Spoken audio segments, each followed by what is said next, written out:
திராவிடங்கிறதே பிற மொழி இலுமினாட்டிகளால உருவாக்கப்பட்ட ஒரு சதி வேலை அப்படின்னும், திராவிட இயக்க தலைவர்கள்ல யாருமே தமிழர்கள் இல்லைன்னும், ஏன் திராவிடங்கிற பேரே தமிழ் மொழியை மறைக்கிறதுக்காக உருவாக்கப்பட்டதுன்னும் சில தற்குறிகள் சொல்லின்னு தெரியுறாங்க.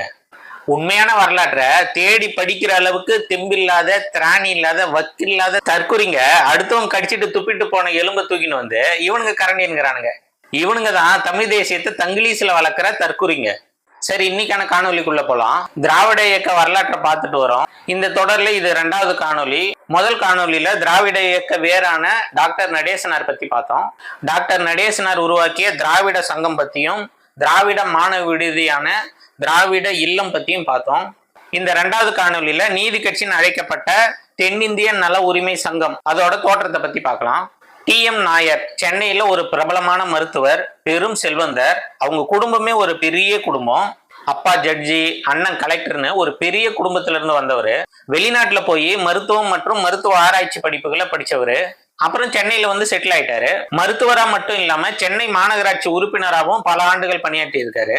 இவரும் டாக்டர் நடேசனாரும் சென்னையில மருத்துவர்கள்ன்றதால நண்பர்களா இருந்திருக்கிறாங்க. பார்ப்பனர் அல்லாத திராவிட சமூகம் படிச்சு அரசாங்கத்தோட உயர் பதவிகளுக்கு போனாதான் சமூகம் முன்னேறும் அப்படின்ற ஒத்த கருத்து உடையவங்களா இந்த 2 டாக்டர்களும் இருந்திருக்கிறாங்க. இந்த 2 பேரும் வெறும் உடல் நோயை போக்குற வெறும் மருத்துவர்களா மட்டும் இல்லாம 3000 வருஷமா திராவிட சமூகத்தை பிடிச்சிருந்த சாதின்ற நோயை விரட்டுற சமூக மருத்துவர்களாகவும் இவங்க இருந்திருக்கிறாங்க. இந்த 2 டாக்டர்லையும் சேர்த்து நீதி கட்சியை உருவாக்குன இன்னொரு முக்கியமான ஆள் ஒருத்தர் இருக்காரு. அவரை பத்தி தான் நம்ம இப்ப பார்க்க போறோம். சர் PT தியாகராயர் சென்னை மாநகராட்சி உறுப்பினராகவும், சென்னை மாநகராட்சி மேயராகவும், சட்டமன்ற உறுப்பினராகவும் இருந்திருக்காரு. நம்ம முன்னால பார்த்த 2 டாக்டர்களும் கடவுள் பக்தி இல்லாதவங்களா இருந்திருக்கிறாங்க. ஆனா சர் PT தியாகராயர் வந்து ஒரு பழுத்த ஆத்திகவாதியாகவும் கடவுள் பக்தராகவும் இருந்திருக்காரு. இவரும் டாக்டர் TM நாயரும் மாநகராட்சியில எதிர் துருவங்கள். 2 பேருக்கும் அடிக்கடி சண்டை வரும். தியாகராயர் என்ன பண்ணுவாரு, மாநகராட்சியில இருக்கிற கோயிலுக்கு வரி சலுகை கொடுக்கணும் மாநகராட்சி அப்படின்னு சொல்லிட்டு தீர்மானம் கொண்டு வந்ததா அதை வந்து TM நாயர் எதிர்ப்பாரு. ஏழை மக்களே வரி செலுத்தும் போது பல கோடி வருமானம் இருக்கிற கோயில் நிர்வாகம் வரி செலுத்தக்கூடாது அப்படின்னு கேட்பாரு. இதனால இவங்க 2 பேருக்குமே ஆகாது. ஒரு முறை ஒரு கோயில் குடமுழுக்கு விழாவுக்கு தியாகராயர்கிட்ட வந்து நன்கொடை கேட்கிறாங்க. அவர் தான் பெரிய பணக்காரராச்சு. அவர் என்ன பண்றாரு, ஒரு 10,000 ரூபாய் நன்கொடை அந்த குடமுழுக்கு விழாவுக்கு தராரு. அன்னைக்கு 10,000 ரூபாய்னா இன்னைக்கு கிட்டத்தட்ட ஒரு 5 கோடி மதிப்புள்ள பணம். அது அன்னைக்கு என்ன பண்றாரு, நன்கொடை கொடுத்துடுறாரு. குடமுழுக்கு நாளும் வருது. இவர் என்ன பண்றாரு, ஓகே நம்ம நிறைய பணம் கொடுத்துருக்குறோம், நமக்கு ராஜ மரியாதை கிடைக்கும் குடமுழுக்கு விழாவில் அப்படின்னு சொல்லிட்டு இவரு கிளம்பி போறாரு. அங்க போன பிறகுதான் அவருக்கு ஒரு பெரிய அதிர்ச்சி அங்க காத்திருக்குது. சர் PT தியாகராயரோட லைஃப் டேர்னிங் பாயிண்டே அந்த நிகழ்ச்சி தான் சொல்லலாம். அந்த கோயில் குடமுழுக்கு விழாவில் அக்னி மூட்டி மந்திரம் சொல்லி வேள்வி நடந்துட்டு இருக்கு. தியாகராயர் என்ன பண்றாரு, அந்த இடத்துக்கு நான் போகணும்னு சொல்லிட்டு விரும்புறாரு. போறதுக்கு முற்படுறாரு. ஆனா அவர் பார்ப்பனர் இல்லைன்ற ஒரே காரணத்துக்காக அவர் வந்து அந்த வேள்வி நடக்கிற இடத்துக்கு போக விடாம தடுத்துடுறாங்க. இவர் இங்க இருந்து பாக்குறாரு, அந்த வேள்வி நடக்கிற இடத்துல இவர் கீழே வேலை செய்யற குமாஸ்தா, இவர் கீழே குமாஸ்தாவே வேலை செய்யறவரு, இவர்கிட்ட சம்பளம் வாங்கி வேலை செய்யறவரு அந்த வேள்வி நடக்கிற இடத்துல இருக்கிறாரு. ஏன்னா அவரு பார்ப்பனர். தியாகராயருக்கு மனநிலை எப்படி இருக்குன்னு யோசிச்சு பாருங்க. நாமெல்லாம் கிராமத்துல ஒரு 100-500 நன்கொடையா கொடுத்துட்டு என்ன ஆட்டம் போடுறான் திருவிழாவில்.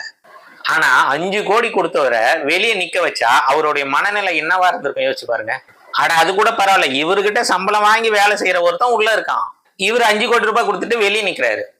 நம்ம மாநகராட்சியில பெரிய ஆளு, கிட்டத்தட்ட 5 கோடி ரூபாய் கொடுத்துருக்குறோம். இந்த ஒட்டுமொத்த குடமுழுக்குமே நம்மளாலதான் நடக்குது. இருந்தாலும் பணத்தை விட பதவியை விட சாதி தான் ஒசந்ததுன்னு நம்ம இழிவா நடத்திட்டாங்களேன்னு நினைச்சு வருத்தப்படுறாரு சர் PT தியாகராய செட்டியார் அப்படிங்கிற பச்சை தமிழர். இங்க நான் ஒரு விஷயத்த சொல்ல ஆசைப்படுறேன். தமிழர் கழகம்னு பேர் வைக்காம திராவிடர் கழகம்னு ஏன் பேர் வச்சாங்கன்னு இன்னைக்கு கேக்குறானுங்களே. அன்னைக்கு தியாகராய செட்டியார உள்ள விடாததுக்கு காரணம் எது? அவரு தமிழர்ன்றதாலையா உள்ள விடல? அப்படி பார்த்தா உள்ள உட்காந்துக்கிறவங்கள பாதி பேர் தன்னை தமிழர்னு சொல்லிக்குவோம் தேவை ஏற்பட்டா. ஏன் நீங்களே கூட அவளும் தமிழர் தான் சொல்லிட்டு தெரியலையா? சர் PT தியாகராயர் அவங்க தடுத்து நிறுத்துறதுக்கு காரணம் அவர் தமிழருங்கிறதுக்காக இல்ல. உண்மையான காரணம், நீ நூல் பல கற்றிருந்தாலும் நீ நூல் அணியாம இருந்தீன்னா நூல் அளவு கூட உள்ள வர முடியாதுன்றதுதான் உண்மையான காரணம். அவமரியாதை செய்யப்பட்ட தியாகராயர் தன்னுடைய கொள்கை எதிரியான TM நாயர் வீட்டுக்கு நேரா போறாரு. அவரை கட்டி பிடிச்சி அழுவுறாரு.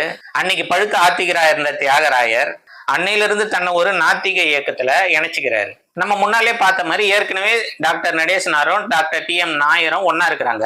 அவங்க கூட தியாகராய செட்டியார் இணைஞ்ச பிறகு அந்த இயக்கம் இன்னும் வலுப்பெறுது. இவங்க 3 பேர் மற்றும் இன்னும் பல தோழர்கள் இணைஞ்சு பார்ப்பனர் அல்லாத மக்களின் உரிமைகளுக்காக போராட நீதி கட்சி அப்படின்னு அழைக்கப்பட்ட தென்னிந்திய நல உரிமை சங்கம் அப்படின்ற ஒரு அரசியல் கட்சியை உருவாக்குறாங்க. இந்த கட்சி தான் பின்னால திராவிடர் கழகம்னு சொல்லிட்டு பெயர் மாற்றம் பெறுது. திராவிடர் கழகத்துக்கு தாய் கழகமா இருந்த இந்த தென்னிந்திய நல உரிமை சங்கம், அதாவது நீதி கட்சியை உருவாக்கின மூலவர்கள் 3 பேரு. அதுல 3 பேர்ல 2 பேரு பச்சை தமிழர்கள்ன்றது தான் நிதர்சனமான உண்மை.